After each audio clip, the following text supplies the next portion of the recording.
تیسرے سبق کا پانچواں حصہ امور طبیعہ کی ساتویں قسم افعال۔ بسم اللہ الرحمن الرحیم۔ افعال کے لغوی معنی، اصطلاحی معنی: افعال فعل کی جمع ہے۔ فعل قوت کا وہ نتیجہ ہے جو اعضاء سے سرزد ہوتا ہے۔ فعل قوت کا وہ نتیجہ ہے جو اعضاء سے سرزد ہوتا ہے۔ افعال الاعضاء کے بارے میں معلومات انتہائی ضروری ہے، جس سے یہ معلوم ہوتا ہے کہ صحت اور مرض کی حالت میں جسم کے مختلف اعضاء کیا کیا فرائض انجام دیتے ہیں۔ گزشتہ اسباق کے مطابق ہر عضو کے فرائض مخصوص ہیں۔ بعض اعضاء انسانی زندگی کے لیے ضروری ہیں، جن کو اعضاء رئیسہ کہا جاتا ہے، جیسے دل، دماغ، جگر وغیرہ۔ ان کو حیاتی اعضاء بھی کہتے ہیں، کیونکہ ان میں سے کسی ایک کا بھی کام بند ہونے سے فوراً موت واقع ہو جاتی ہے۔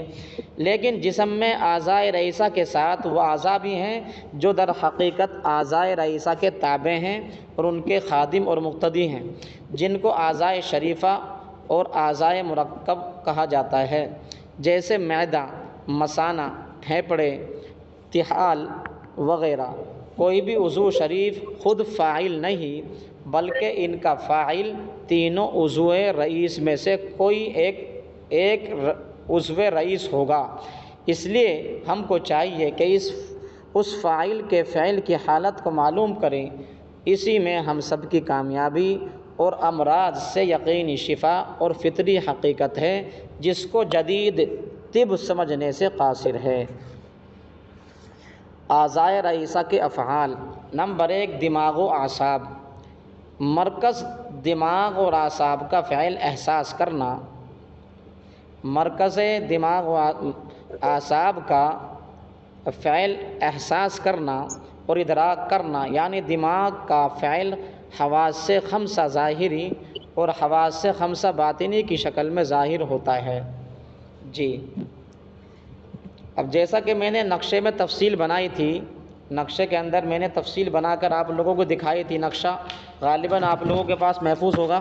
جی، محفوظ کر رکھا نقشے کو یا گروپ میں ہی پڑا ہوا ہے؟ نقشہ آپ لوگوں نے اپنے موبائل میں سیو کر لیا ہوگا۔ جی جی، اس میں ہم نے نقشے میں بتایا تھا کہ دماغ کا کام ادراک کرنا ہے، احساس کرنا ہے اور حکم دینا ہے۔ جی، تو دو کام ہوتے ہیں اس کے، ایک تو احکام صادر کرنا، ایک احکام کا وصول کرنا۔ جی، دماغ، اعصاب۔ مرکز دماغ و اعصاب کا فعل احساس کرنا، یعنی چیزوں کو محسوس کرنا، جس کا نام ہے قوت مدرکہ، اور اس کی میں نے 5 قسمیں بتائی تھی کہ آنکھ، قوت باصرہ، قوت سامعہ، قوت شامہ، قوت ذائقہ اور قوت لامسہ۔ یہ 5 قسمیں ہیں۔ یہ ادراک یعنی پیغام وصول کرتی ہیں، ادراک کرتی ہیں۔ اور دوسری قسم ہے قوت محرکہ، اور قوت محرکہ وہ قوت ہے جو پیغام وصول ہو جانے کے بعد مرکز میں پھر وہاں سے حکم صادر کرتی ہے کہ دیکھو تمہارے پاؤں کے انگوٹھے میں کسی چیوٹے نے، کسی زہریلے جانور نے یا کسی جو ہے کیڑے مکوڑے نے کاٹ لیا، فوراً اس کا دفاع کرو۔ جی، تو دماغ کا کام یہ ہے حکم وصول کرنا اور حکم دینا۔ جی، دل و عضلات۔ مرکز دل و عضلات کا فعل حرکت کرنا ہوتا ہے۔ جی،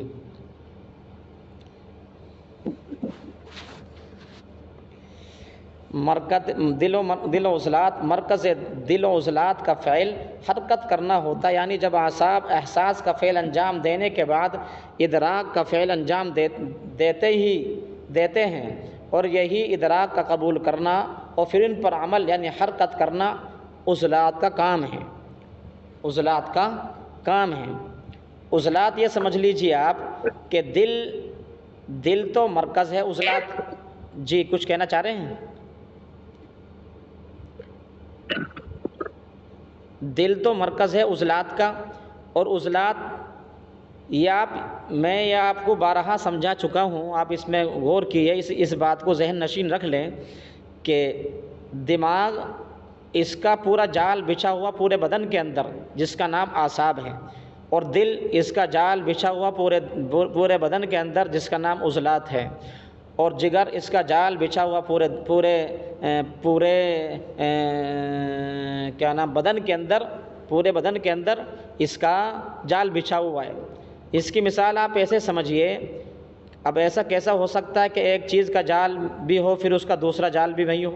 ہاں ایسا ہوتا ہے کہ بھئی جیسے کھمبوں کے اوپر یہ کھمبے ہوتے ہیں، یہ لائٹ کے جو ٹاور کھمبے ہوتے ہیں، اب اسی میں سے جو ہے اڑوسی پڑوسی کے سب کے کیبل اسی میں سے جاتے رہتے ہیں لائٹ کے، تو کس طریقے سے ہوتے ہیں؟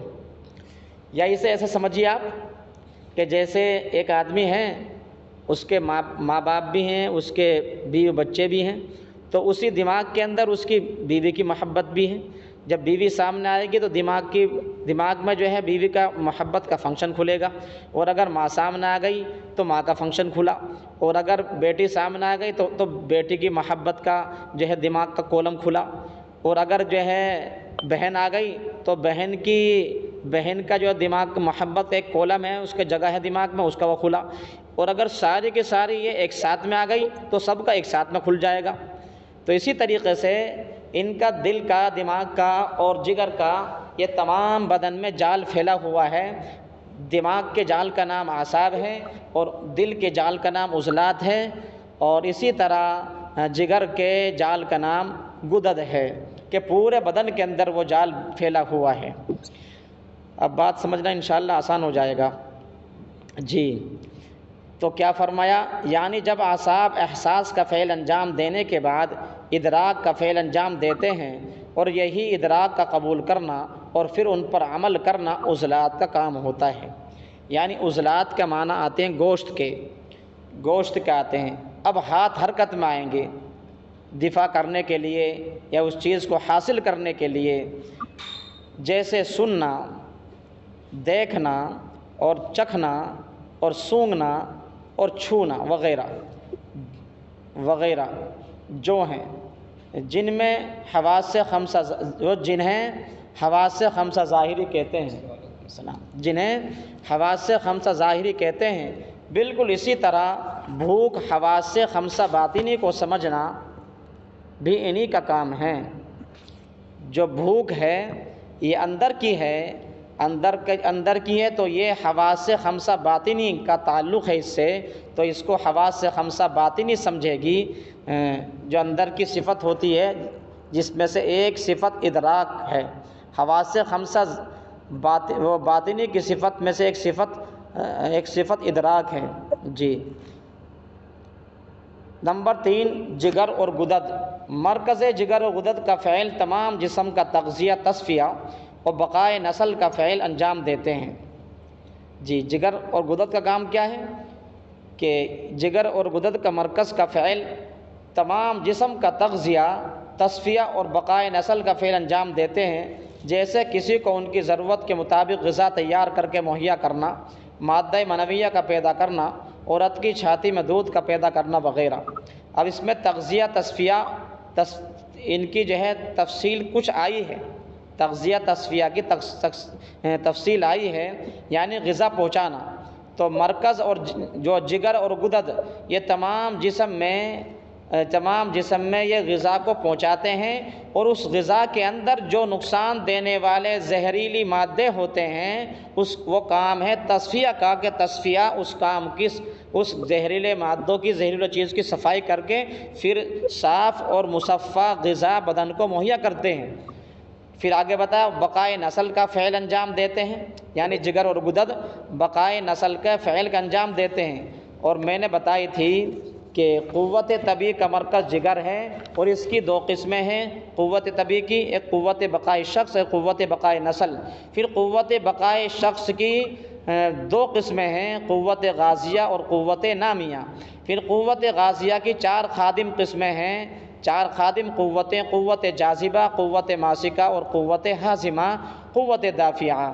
جب انسان بدن میں غذا غذا کھاتا ہے، بدن میں غذا کھاتا ہے، تو غذا کھانے کے بعد سب سے پہلے قوت جاذبہ سے اس کا تعلق ہوتا ہے، وہ فوراً خوراک کو اپنے اندر جذب کر لیتی ہے، پکڑ لیتی ہے، اور پکڑ کر اس غذا کو قوت ماسکہ کے حوالے کر دیتی ہے۔ قوت ماسکہ وہ قوت ہے کہ جو بدن کے اندر خوراک کو بقدر ضرورت سپلائی کرتی ہے، نیچے کو ہضم کے لیے جتنی ضرورت ہوتی ہے اسے اتنی ہضم کے لیے سپلائی کرتی ہے۔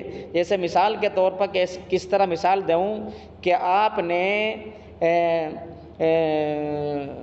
جیسے اب تو مٹی کا تیل آتا نہیں، پہلے مٹی کا تیل آتا تھا، لیکن آپ سمجھ جائیں گے، جیسے مٹی کا تیل لینے کے لیے لائن میں لگتے تھے تو ان کے پاس ایک کپی ہوتی تھی، وہ کیا کہتے ہیں اسے، جس میں مٹی کا تیل ڈال کے اس میں کرتے تھے، اس میں نوزل سے لگا ارے وہ کیا کہتے ہیں اسے، ڈرم بھائی کین کے اوپر جو وہ کپا سا رکھتے تھے، پھر اس میں تیل ڈالتے تھے، وہ جس سے تیل کی دھار بنتی تھی، وہ نیچے سے پکڑنے گیا، اس کا نام یاد نہیں آ رہا، بتاؤ۔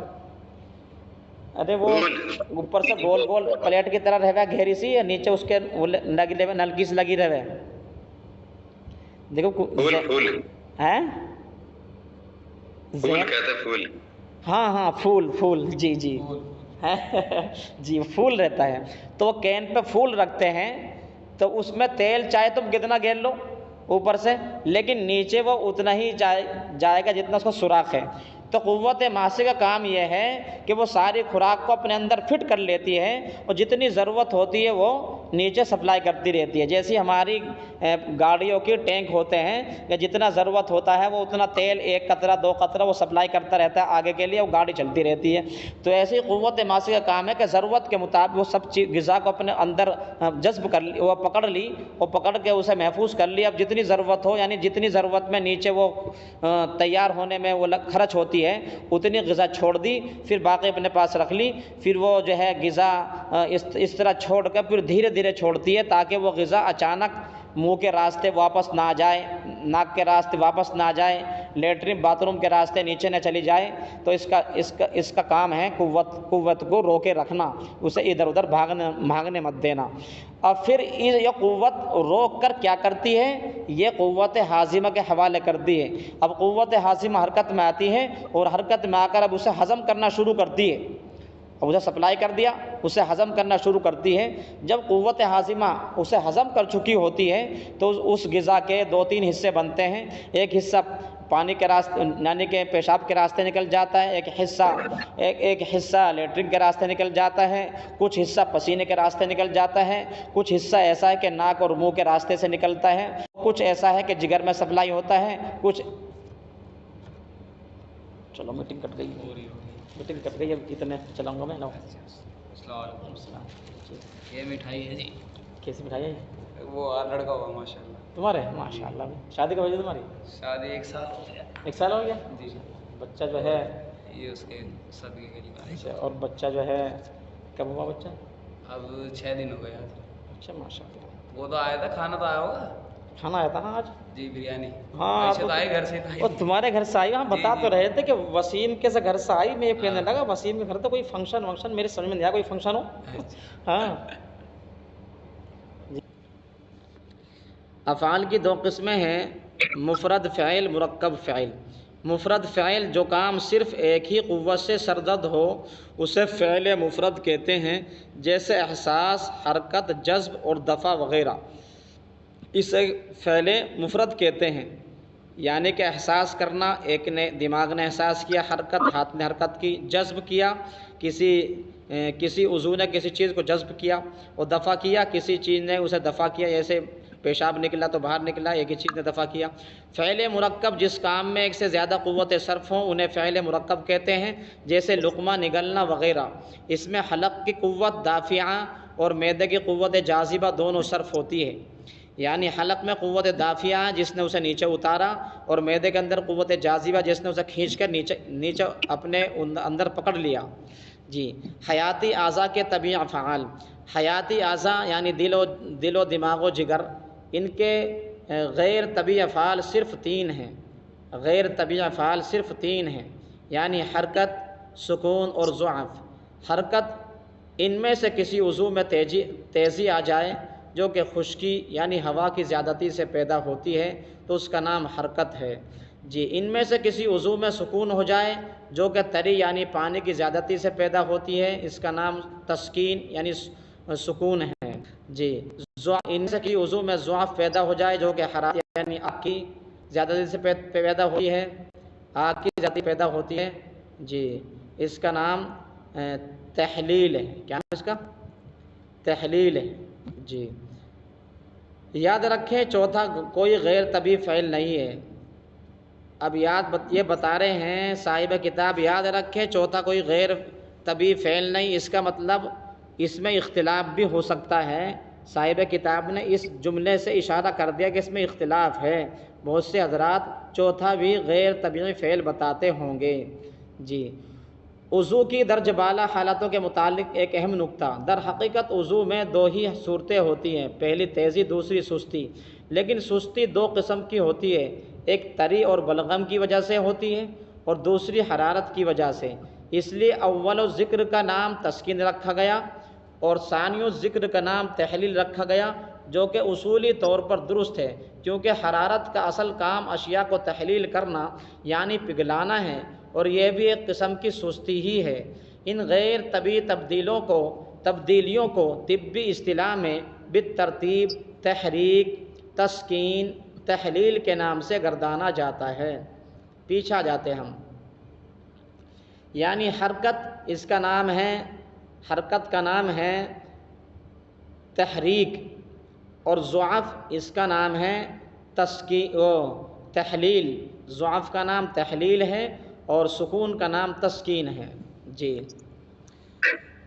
ان میں سے کسی عضو میں تیزی آ جائے اسے تحریک کہیں گے، اور ان میں سے کسی عضو میں سکون ہو جائے تو اس کو تسکین کہیں گے، اور ان میں سے کسی عضو میں ضعف پیدا ہو جائے یعنی کمزوری ہو جائے، وہ حرکت کم کرے، جو جتنی حرکت کرنی چاہیے تھی وہ حرکت کم کرے تو اس کو تحلیل کہیں گے، اس کو تحلیل کہیں گے۔ اسی کو صاحب کتاب بتا رہے ہیں کہ ان غیر طبعی تبدیلیوں کو طبی اصطلاح میں بالترتیب، تحریک، تسکین اور تحلیل کے نام سے گردانا جاتا ہے۔